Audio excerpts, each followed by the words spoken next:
احنا في مستشفى الحسن الثاني بسطات تم استقبال زوال اليوم 33 حالة تسمم غذائي جماعي نتيجة تناول واحد الوجبة خفيفة بمادة الطون.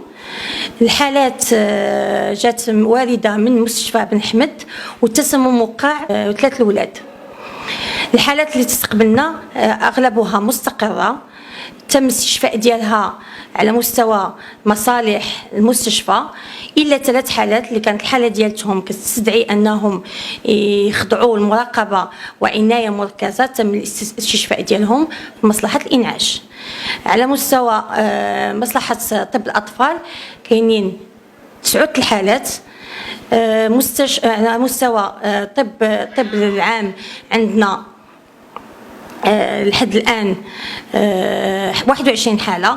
هذه الحالات ممكن ترتفع لأن وقعوا تسممات جديدة اليوم، وحنا باقيين كنستقبلوا هذه الحالات نتوصلوا بها في المستشفى.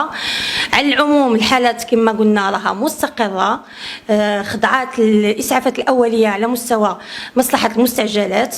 الأمور مضبوطة الآن، وكما دائما كنصحوكم بانكم الماكله ديال الزنقه الله يخليكم تكون في اماكن اللي خاضعه لمراقبه صحيه.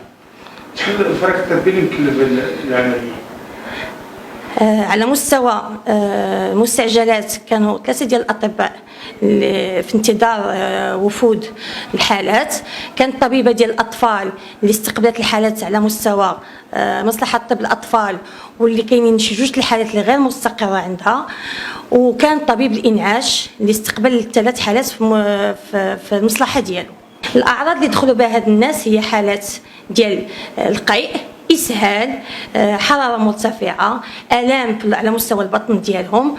على العموم هذه العلامات اللي كانت باينه عليهم.